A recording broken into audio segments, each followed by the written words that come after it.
They call me Amina. I'm 28 years old now. When I was just 8, they handed me over as a bride. I understand that might sound unbelievable to many of you, like something from a nightmare. But in my world it was ordinary, anticipated, something to celebrate. They named it honor. I knew it as the death of my childhood. My childhood was spent in a tiny village nestled in the arid heartland of a northern Muslim territory. No flowing water, no education for girls beyond age 7. No aspirations, except perhaps the day you'd finally become someone's wife. I was the third girl among 6 children. My father commanded respect in our community. Harsh, religious, and intimidating.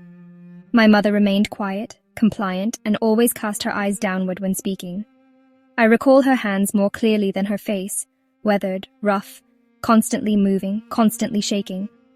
Our existence centered around the mosque. The prayer calls 5 times daily segmented our lives like portions of bread. Precise, structured, rigid. We recited the Quran by flickering candlelight, sitting with crossed legs on earthen floors, murmuring Arabic words we couldn't comprehend, swaying forward and backward like spirits. They instructed us that obedience represented the purest expression of love, particularly obedience to your father, to your spouse, to the religious leader, to Allah. I didn't understand what love truly meant. What I understood was quietness and endurance. The morning my father informed me I would be wed, I was assisting my mother in boiling goat bones in a darkened pot. She never raised her eyes when he spoke. "Amina," he declared, "you have reached maturity now. Sheikh Ibrahim has selected you." I let the spoon fall. Not because I grasped what marriage entailed, but because of how silent my mother became. She remained motionless. She held her breath. She simply gazed into the bubbling water, as if it might consume her entirely. Sheikh Ibrahim was 42. He already had 2 wives. He conducted Friday prayers at our mosque and instructed the village boys in Quranic studies. People claimed he was righteous, a man of dignity, a man of wisdom. And now he would become my husband. I was 8 years old. The arrangement started that very day. Women arrived at our home to braid my hair and decorate my hands with henna. They clothed me in crimson silk, too heavy for my small body, and sang melodies about purity and submission and Allah's grace. I sat there emotionless, not comprehending why my stomach felt weighted with stones, why my hands trembled, why my mother wept when she believed I wasn't watching. The wedding evening was a haze, too much frankincense, too many unfamiliar faces, too many hushed congratulations.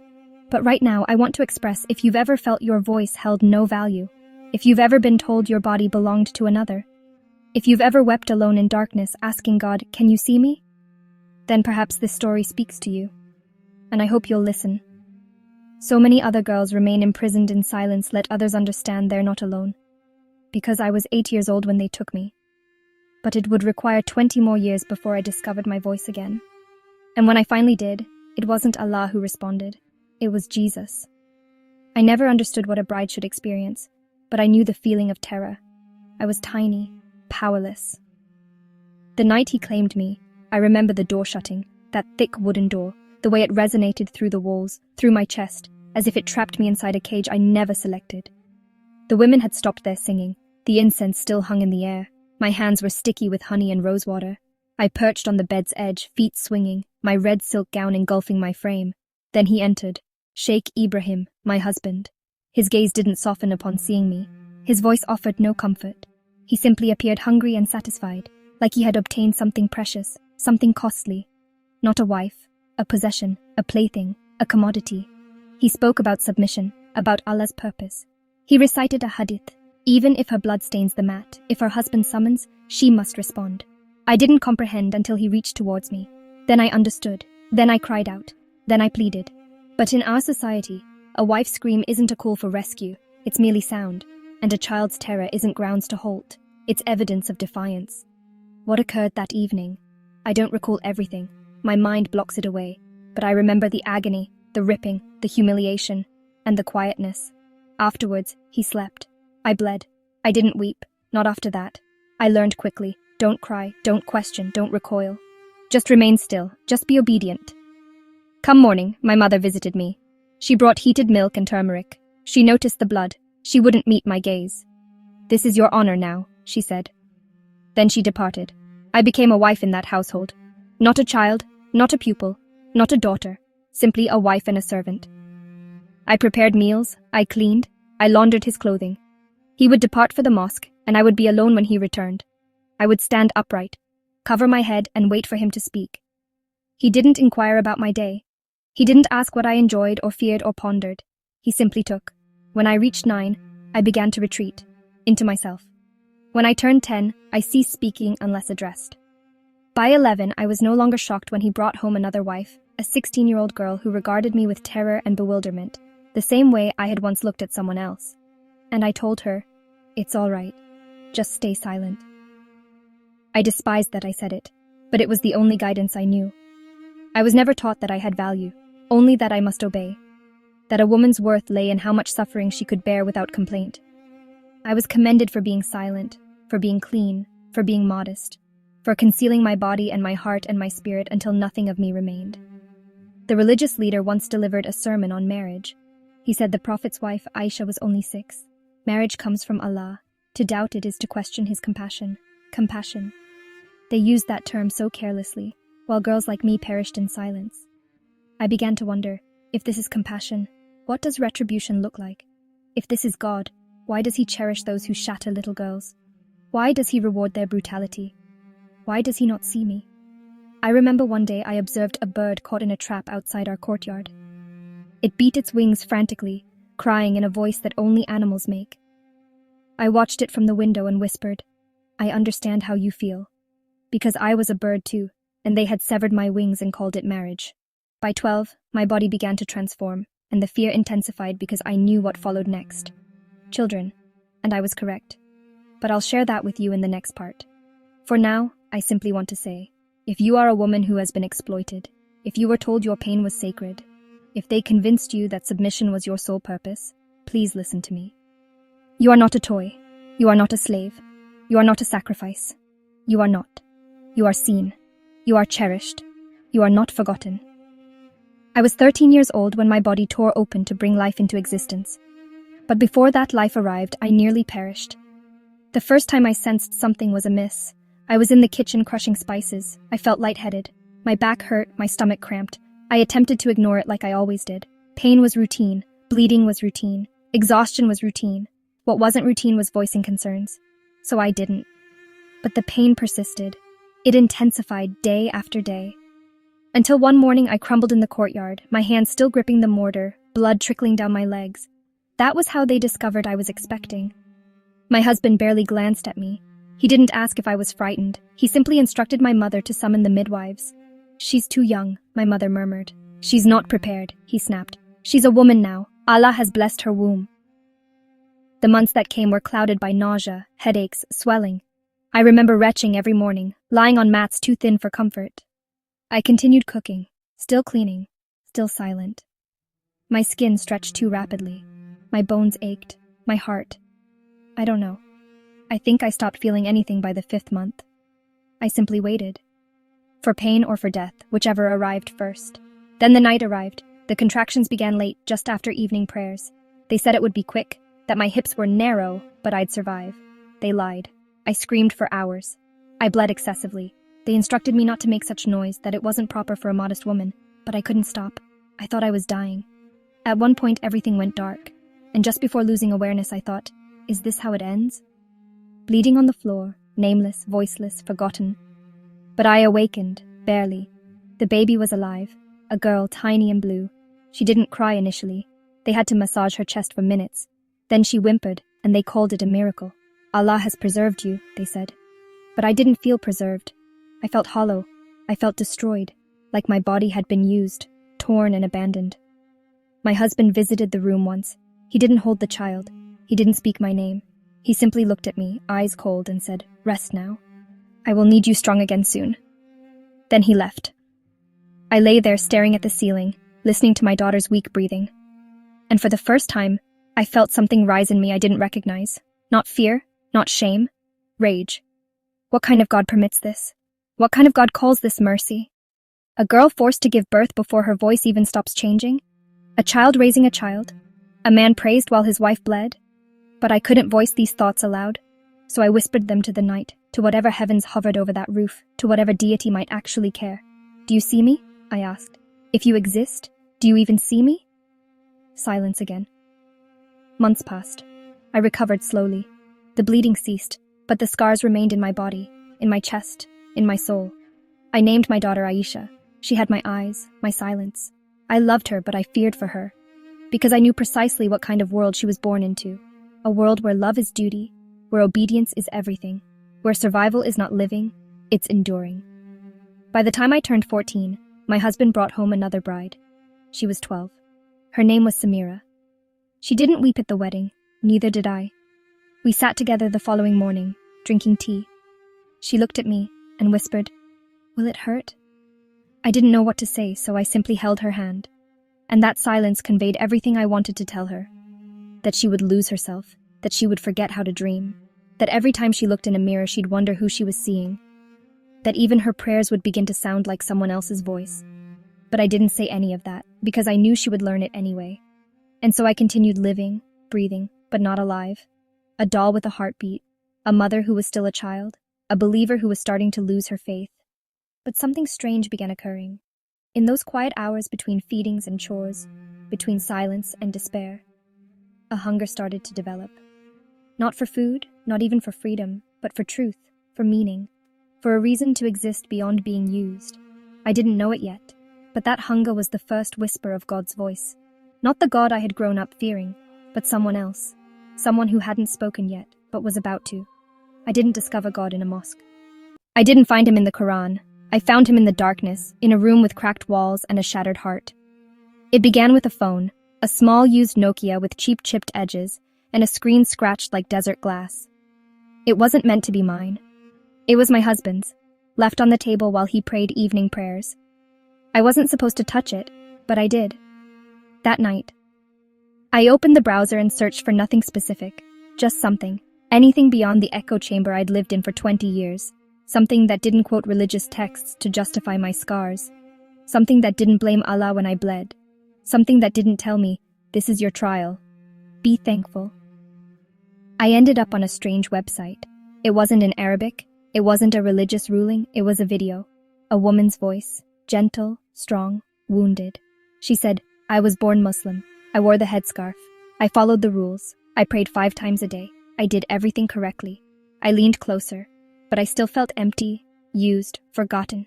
Then she whispered, "And then Jesus met me in a dream." I paused the video, heart racing. Jesus! That name was forbidden in our house. We were taught it was a curse word, a blasphemy, a lie told by Christians who had distorted the truth. But there was something in her voice, something real, something free. I watched the complete video, then another and another. Testimonies, stories, women like me, men too, from Egypt, Pakistan, Somalia, Yemen. All of them had seen someone in white. All of them had cried out in pain. All of them had heard the same whisper, "You are mine." I didn't know what was happening to me, but I couldn't stop watching. Not during the day, only at night, when the children were asleep, when my husband was away, when I was alone in the dark with my questions. One night I searched.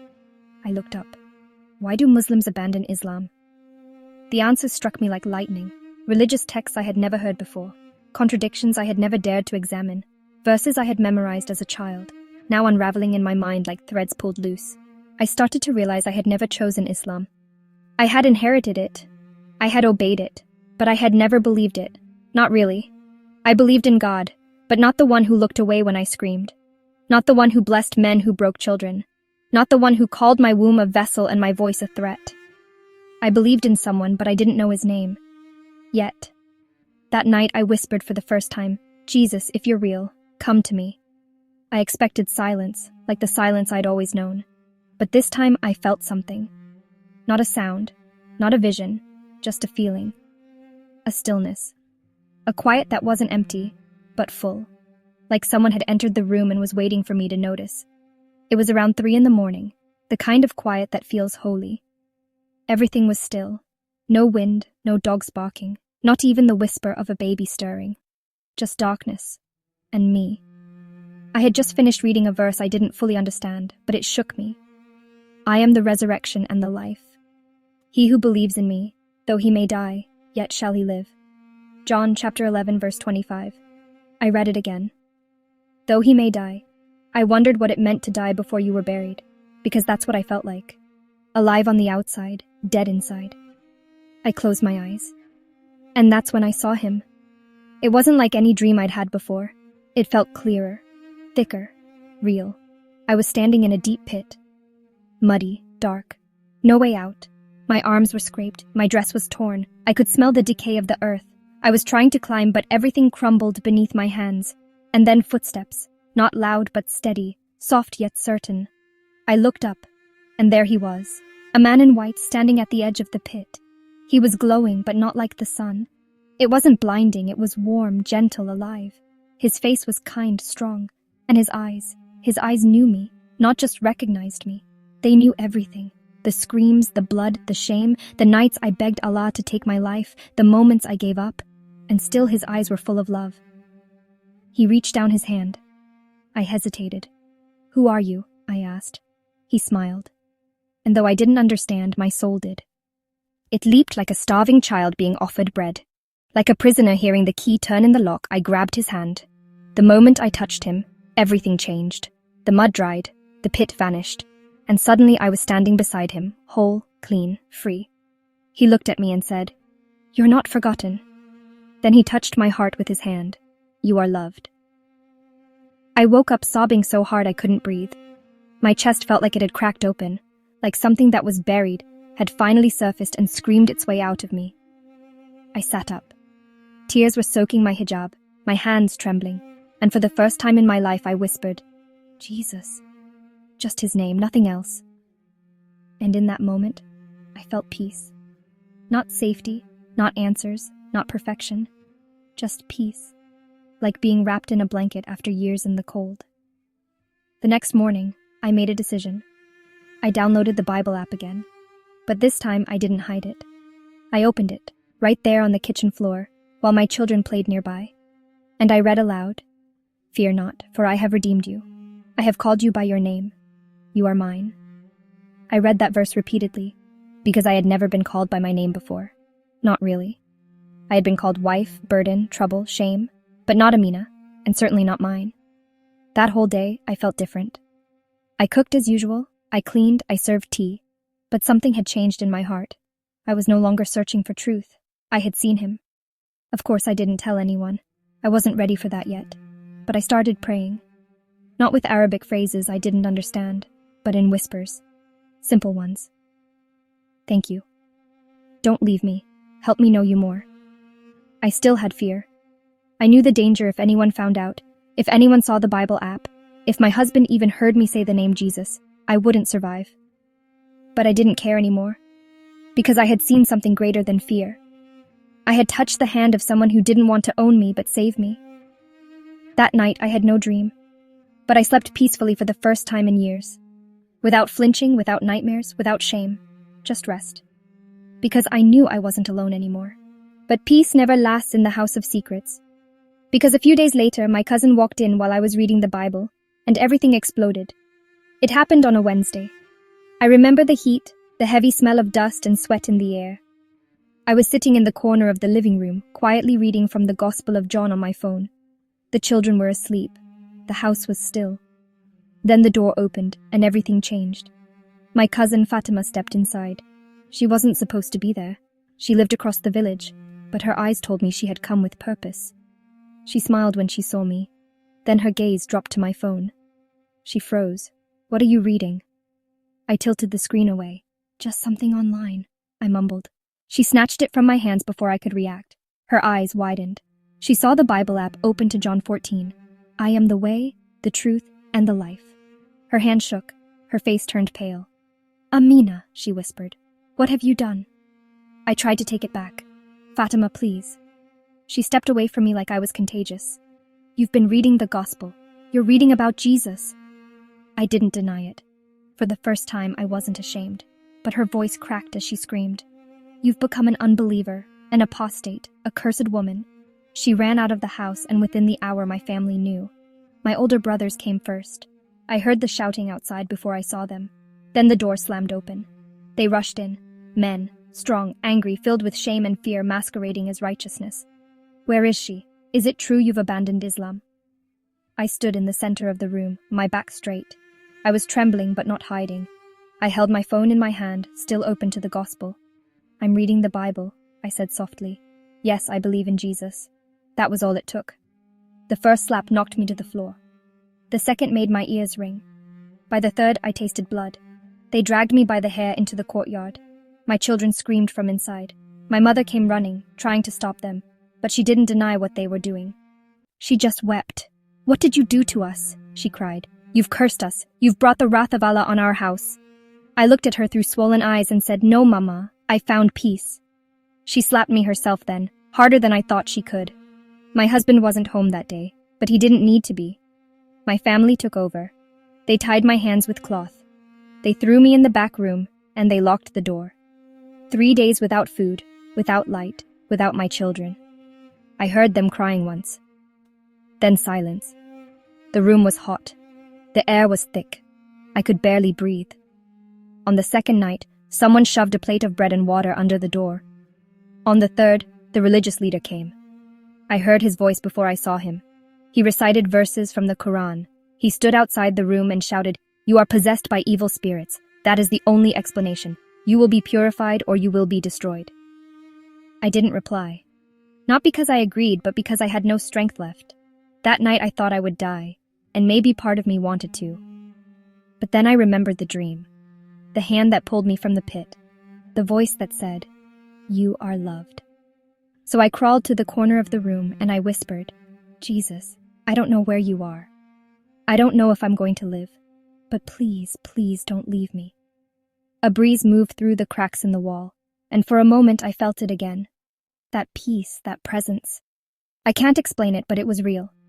Even in the middle of that prison, he was with me. On the morning of the 4th day, they opened the door. My aunt stood there with a scarf and matches.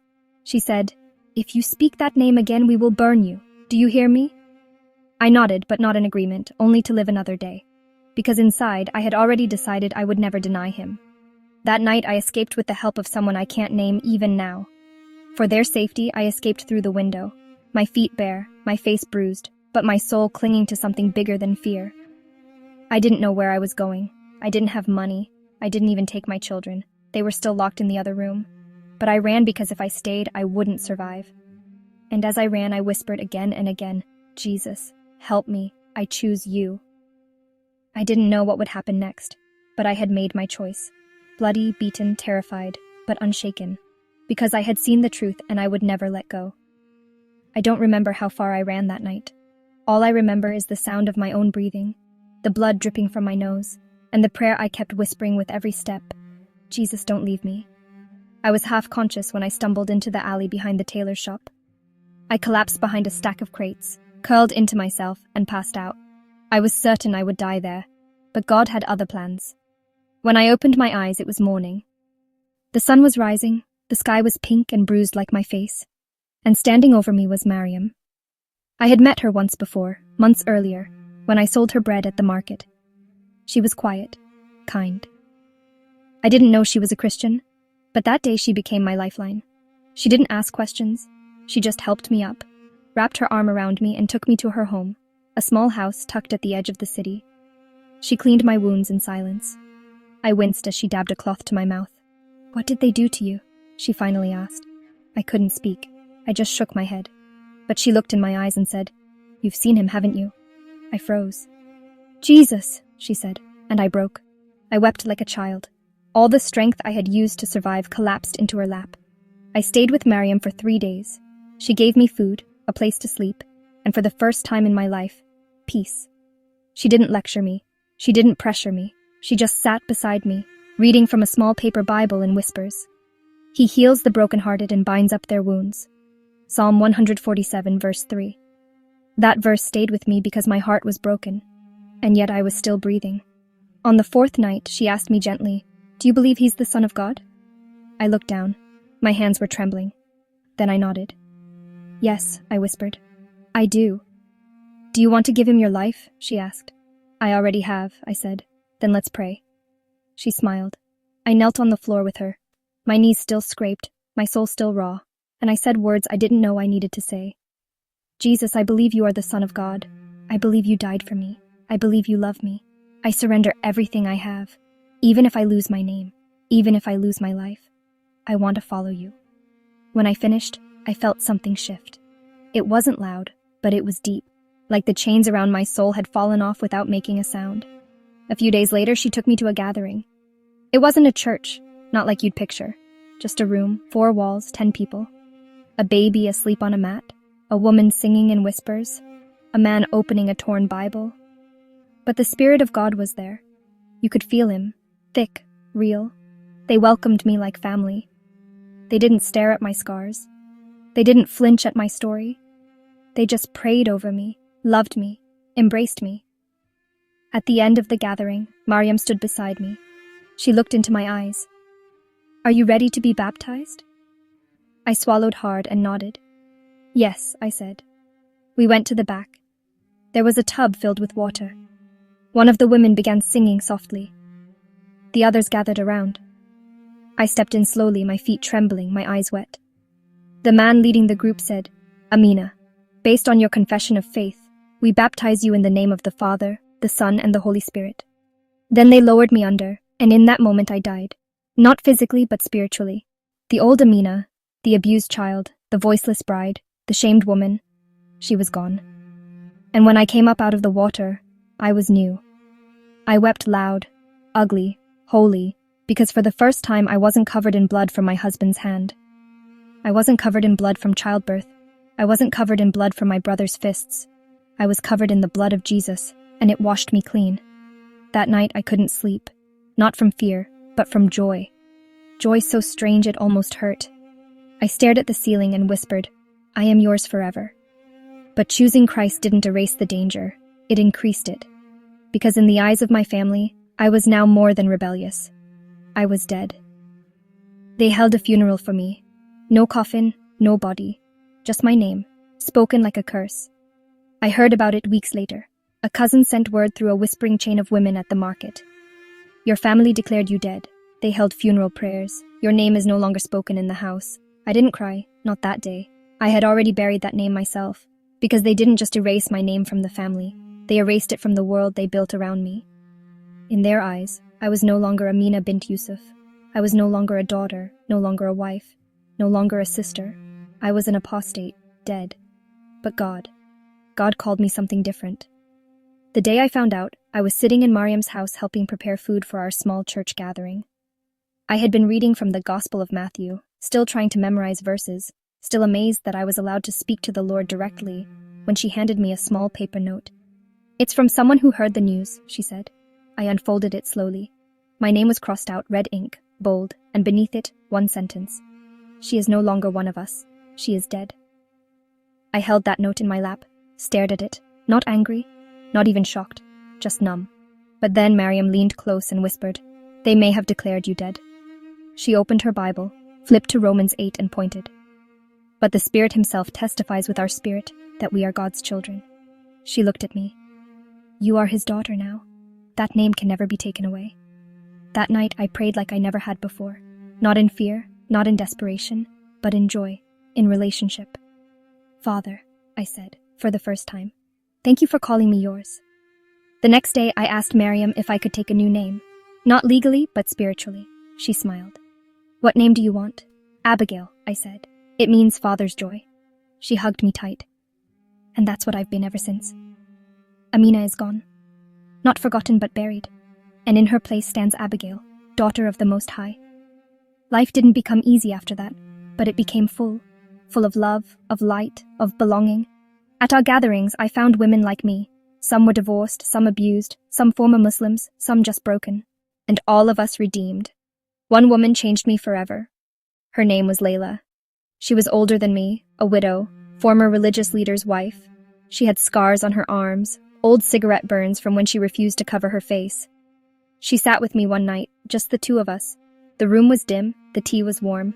She looked me in the eyes and said, "You're not just saved, you're restored."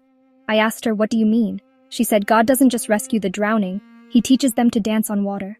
I never forgot that, because for the first time I wasn't just surviving, I was learning to live. I started reading more, memorizing verses, praying aloud, even teaching other women in secret how to use the Bible app safely. And every night before I slept, I'd whisper to God, I'm yours. And every night I'd feel him whisper back, and you are mine. Sometimes I thought about my children. I missed them so much it hurt, but I had peace. Because I knew if God could rescue me from the grave, he could rescue them too. And I waited and I trusted. Because I wasn't alone anymore. They declared me dead. But Jesus, he called me daughter. Healing didn't happen all at once. It came in pieces, like light breaking through cracks in a wall. One morning at a time, one verse at a time, one prayer through tears at a time. I still have the scars on my body and deeper still on my heart. Sometimes I'd wake in the middle of the night in a cold sweat, clutching my blanket, unable to breathe. Flashbacks would hit me like waves. My husband's voice, my mother's hands, my daughter's first cry. Sometimes I felt like I was back in that locked room again, even though I was free. I remember one night I was curled up on the floor shaking. Mariam found me. She didn't say anything. She just sat beside me, opened her Bible and read softly. Even though I walk through the valley of the shadow of death, I will fear no evil, for you are with me. Psalm 23, verse 4. I saw because I had walked through that valley and I was still walking through parts of it. But now I wasn't walking alone. There were days I questioned my worth. How could God love someone like me? Someone who doubted, someone who disobeyed, someone who bled and ran and failed so many times. But the word answered me. See, I have engraved you on the palms of my hands. Isaiah chapter 49, verse 16. Jesus bore scars too. Mine didn't scare him. He welcomed them because he knew what it cost to free me, and he never once looked away. I started journaling my story, at first just in a notebook. Then one day I recorded a short voice message, just a few words. I'm free. I belong to Jesus now, and I cried listening to it. Because I heard my own voice for the first time.